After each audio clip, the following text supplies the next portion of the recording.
Dieu vous bénisse. Alors, en règle générale, dans le discipulat, il est question de plaire au maître, mais surtout et principalement de lui ressembler. C'est la raison qui pousse Paul à prier comme il le fait dans Colossiens 1, versets 9 à 11, afin que le Seigneur puisse donner aux disciples de marcher d'une manière digne et agréable.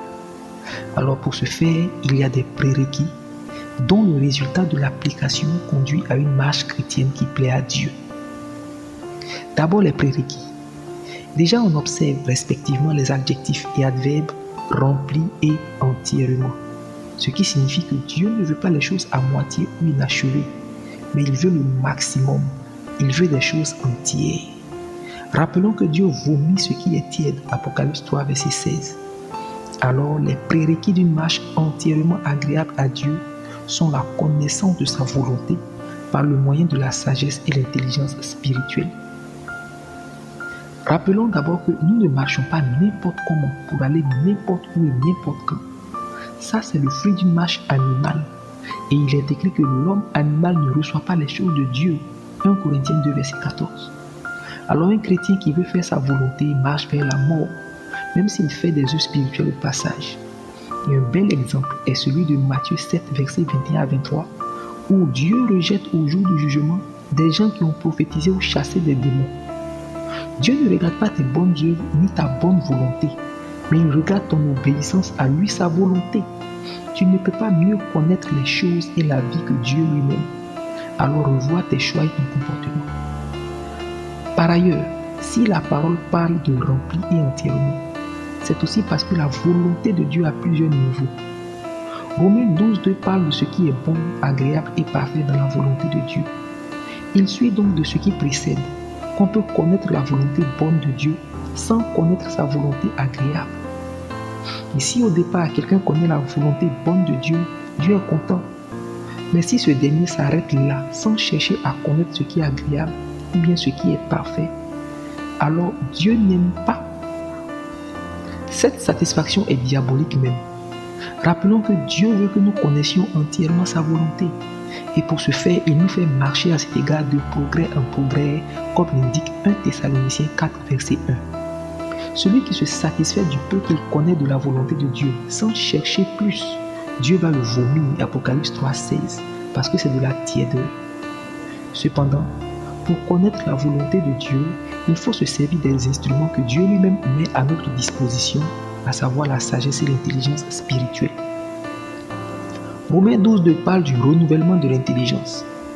Alors cette intelligence renouvelée est l'intelligence de l'homme spirituel qui est en chacun de ceux qui sont nés de nouveau.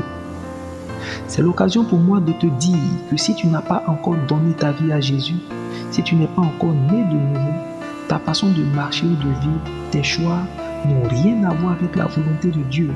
Tu peux te mentir à toi-même avec tes raisonnements, mais c'est ton intelligence qui parle et Dieu ne reconnaît pas le fruit de tes raisonnements. La volonté de Dieu au plus bas niveau, c'est que tu lui donnes entièrement ta vie, c'est qu'il soit maître de toute ta vie. Sans cela, tout ce que tu penses, dis ou fais ne vaut rien devant Dieu et la finalité c'est la mort. Dieu est spirituel et la chair ne peut pas connaître ce qui est spirituel parce que comme déjà dit, l'homme animal ne reçoit pas les choses de l'esprit. 1 Corinthiens 2, 14. Alors pour connaître de mieux en mieux ton Dieu, l'intelligence spirituelle doit être nourrie afin de grandir. Par ailleurs, la sagesse et l'intelligence spirituelle permettent de connaître correctement le monde qui nous entoure. Pourquoi correctement? Rappelons qu'à la création, tout ce que Dieu a fait était bon. Genèse 1, verset 31. Mais le péché est entré dans le monde afin de tordre les choses.